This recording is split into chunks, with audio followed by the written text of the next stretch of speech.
ओम सर्व ज्ञात अज्ञात पितृभ्यो नमः। मित्रों, पितृपक्ष चल रहा है। बहुत सारे लोग अपने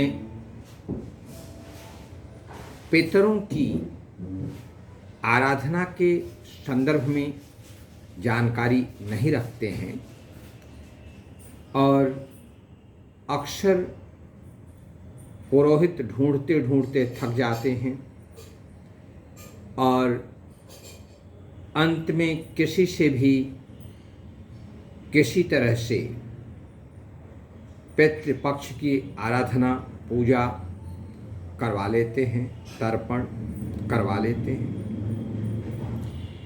इस परेशानी से बचने के लिए मैं ये वीडियो बना रहा हूँ, जिससे मनुष्य स्वयं अपने घर पर पितरों की प्रसन्नता के लिए पूजा कर सके, अर्चना कर सके। सबसे पहले ये पितृपक्ष है क्या, कब शुरू होता है और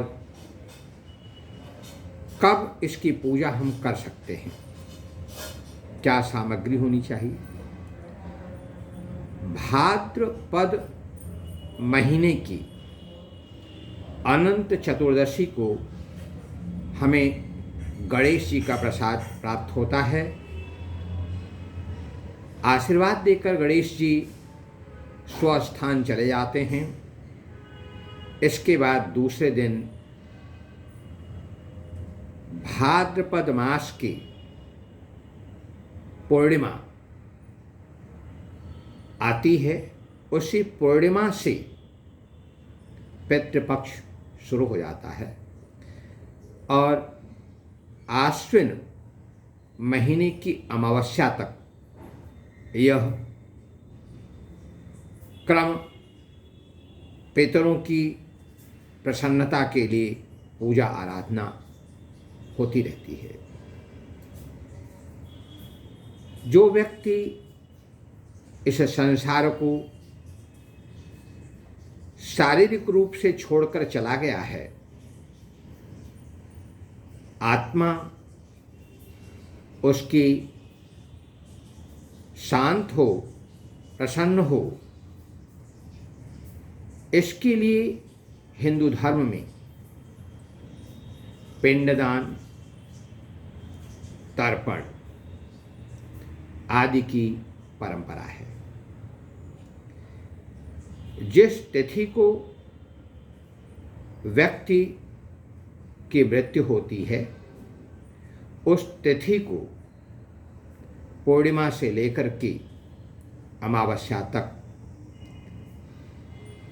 उन पितरों की आत्मा की शांति के लिए तथा उनका प्रसाद प्राप्त करने के लिए, उनका आशीर्वाद प्राप्त करने के लिए यह पूजा की जाती है। अगर हमें किसी व्यक्ति के मृत्यु की तिथि न मालूम हो, ऐसे में हम तिथि की जो परेशानी है या जो दुविधा है उसे छोड़कर अमावस्या के दिन हम उनकी शांति के लिए घर में उनका आवाहन करते हैं, उनका पूजन करते हैं और श्रद्धा भाव से हम उनको विदा करते हैं। इस पूजा के लिए हमें मुख्य रूप से गाय का दूध, शहद, घी, दही, जौ, चंदन, सफ़ेद फूल, चावल, काला तिल, कुश की आवश्यकता होती है। चावल और तिल को इकट्ठा करके उसके आटे से हम पिंड बनाते हैं। पिंड बनाते समय, उसको मारते समय, सानते समय हम दूध मिश्रित पानी का प्रयोग करते हैं। पिंड वृत्ताकार आकार और दान, पितरों के नाम से उस पिंड को दान करने की कल्पना पिंडदान है। इन सब सामग्रियों को इकट्ठा करके हम दक्षिणमुखी होकर बैठ जाते हैं, दक्षिण दिशा में मुंह करके बैठ जाते हैं और हम सामने जितने पितरों की हमें पूजा करनी है उतने पितरों के लिए एक पत्ता रखकर, बरगद का पत्ता हो, पीपल का पत्ता हो या इस तरह का जो भी पत्ता हो, उस पत्ते को सामने रख लेते हैं और फिर हम सबसे पहले अपने आप को पवित्र करते हैं। पवित्र करने का जो सामान्य मंत्र है, ओम अपवित्रो पवित्रो वा सर्वावस्थां गतोऽपि वा यः स्मरेत् पुंडरीकाक्ष सभाभ्यंतरम शुचि भव। एक तरफ बाएं हाथ में पानी लेकर पहले बाईं तरफ, फिर दाहिनी तरफ और फिर जो बचा हुआ पानी है उसको सिर के ऊपर, ओम पुंडरीकाक्ष पुनात् पुंडरीकाक्ष पुनात् पुंडरीकाक्ष पुनात्। और इसके बाद हम आचमनी करते हैं। दाहिने हाथ से दाहिने हाथ में पानी लेकर ओम केशवाय नमः, ओम नारायणाय नमः, ओम माधवाय नमः, ओम पुंडरीकाक्षाय नमः हाथ को धो लेते हैं। इस तरह से हम पवित्र हो जाते हैं और इसके बाद हम पितरों का आवाहन करते हैं और फिर जो हमने पिंड बनाया है उन पिंडों को अपनी हथेली पर लेकर और अंगूठा तथा तर्जनी के बीच से इस तरह से हम पत्ती पर रखते हैं, ये लेकर के और इसको हम रखते हैं और रखने के बाद पानी, दूध, शहद, घी, जौ, अक्षत, अगरबत्ती, दीप, फल और प्रसाद से हम उनकी पूजा करते हैं। हर चीज़ को हम चढ़ाते हैं और जब ये चढ़ा लेते हैं बहुत ही श्रद्धा भक्ति से और जो पितर हमारे हैं उन पितरों का नाम लेकर, उन पितरों का ध्यान करते हुए हम उनकी पूजा करते हैं। जब पूजा हम कर लेते हैं इसके बाद तांबे की थाली में गाय का दूध और पानी और उसमें हम तिल, काला तिल डालते हैं, शहद डालते हैं और इसके बाद उस पानी को अंजलि में लेकर और 11 बार ऐसे पानी को लेते हैं और इस तरह से अंगूठे से उसे हम छोड़ देते हैं। फिर पानी लेते हैं, छोड़ देते हैं, फिर पानी लेते हैं, छोड़ देते हैं। ये करते समय हमारा जो बैठने का तरीका होता है, जिस तरह से हनुमान जी हमेशा बैठते हैं, बाएं पैर को हम ऐसे मोड़ लेते हैं और दाहिना पैर इस तरह से और इस प्रकार से पानी को लेकर के, और हम अपने देवताओं का स्मरण, अपने पितरों का स्मरण करते हुए, पितरों का स्मरण करते हुए पूरी श्रद्धा भक्ति से हम पूजन करते हैं। ये जो तर्पण होता है, जब हम तर्पण देते हैं तो इस बात का हमें ध्यान रखना चाहिए कि जिस पितर को हमने आवाहन किया है उनका स्वरूप, उनका रूप ये मेरी आँखों के सामने हो। और जब भी हम तर्पण करते हैं हमारा घर साफ सुथरा हो और हमारे घर का जो माहौल हो वह शांत हो। इस बात का हमें निश्चय कर लेना चाहिए कि ये जो तर्पण विधि है, पूजा विधि है, वो सूर्योदय से लेकर के 12:24 के दौरान ही होना चाहिए। उसके बाद किया हुआ तर्पण उतना फलित नहीं होता है। ये समय निश्चित किया गया है, विधान निश्चित किया गया है कि जब भी हम अपने पितरों का पिंडदान करें, अगर संभव हो तो पिंडदान करने के लिए किसी पीपल के वृक्ष के नीचे या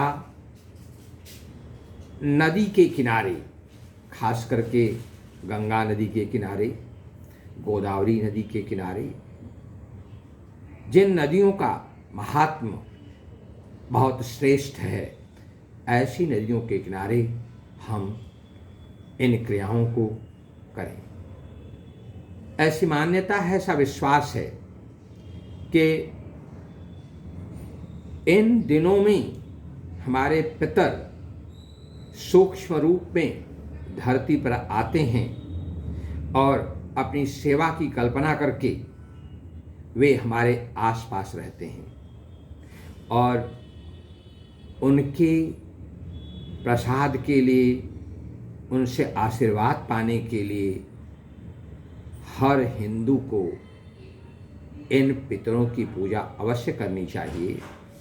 मान्यता ऐसी है कि हम अगर केवल ईश्वर की पूजा करें, हमारे पितृ अगर प्रसन्न नहीं हैं, तो हमें ईश्वर की पूजा की भी फल प्राप्ति नहीं होती। अतः हर हिंदू को पितृपक्ष में अपने पितरों का स्मरण, ध्यान, पूजन,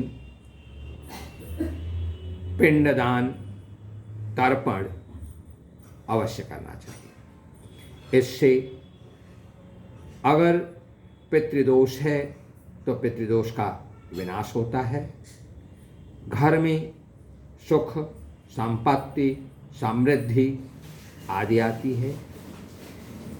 पूजन के पहले हमें संकल्प भी लेना चाहिए।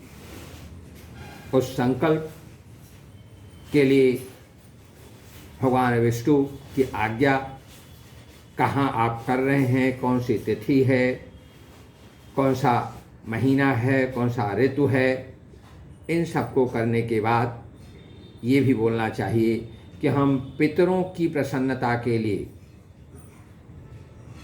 पितृणाम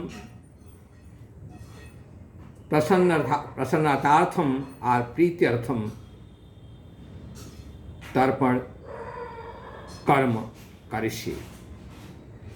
और इसके बाद हमें घर की औरतों की सहायता से वे सारे पकवान बनवाने चाहिए जो पकवान हमारे पितरों को पसंद हैं, पसंद थे। इन्हें बनाते समय शुचिता का, पवित्रता का ध्यान रखना चाहिए। उनमें प्याज, लहसुन, गाजर, इस तरह के जो वस्तुएं हैं उनका प्रयोग नहीं करना चाहिए। मिष्ठान्न में खीर के बनाने की, खीर चढ़ाने की विशेष महत्ता है, अतः हमें खीर अवश्य बनाना चाहिए। पकवान बन जाने के बाद 5 लोगों को, गाय को, कौवे को, कुत्ते को, चींटियों को और ब्राह्मण को 5 थालियां, 5 पत्तल निकालना चाहिए और घर के दक्षिण दिशा में जो कौवा है उसके लिए, जो चींटी के खाने के लिए कुत्ते को बाहर ले जाकर दक्षिण दिशा में ही उसे देना चाहिए। ब्राह्मण को अगर आपने बुलाया है, आप संकल्प ले सकते हैं कितने ब्राह्मण को आप खिला रहे हैं, 3, 5, 7, 9।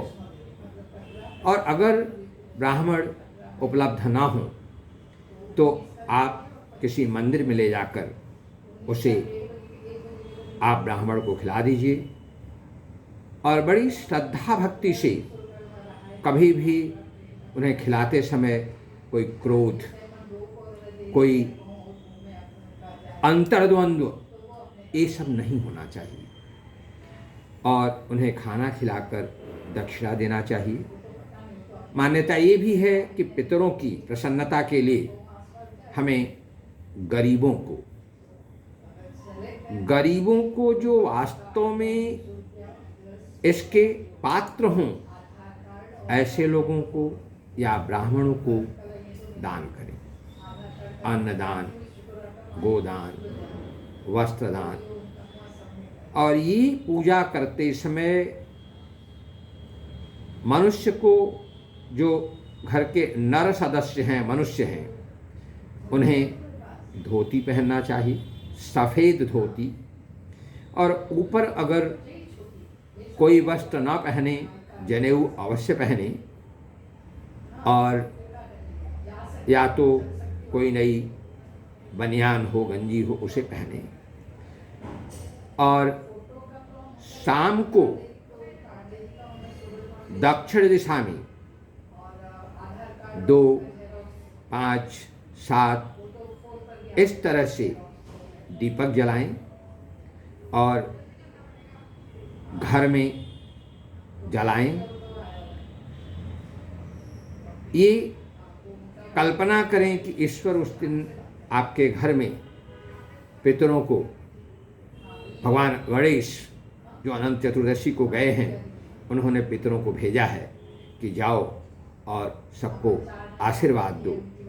ऐसा करने से पितृदोष से मुक्ति मिलेगी और घर में धन, धान्य, सुख, संपत्ति, सुत, संतति, पुत्र, पौत्रादि, धर्म, अर्थ, काम, मोक्ष, इन सब चीज़ों की प्राप्ति होगी। आपसे अनुरोध ये है कि यह जो वीडियो है जन कल्याणार्थ, हिंदुओं के कल्याण के लिए बनाया गया है। कृपया इसे आप शेयर करें, सब्सक्राइब करें, जिससे अधिक से अधिक लोगों को इसका लाभ मिल सके। इसी के साथ पूजा विधि समाप्त होती है। ओम पितृभ्यो नमः, ओम पितृभ्यो नमः, ओम पितृभ्यो नमः। ज्ञात अज्ञात पितृ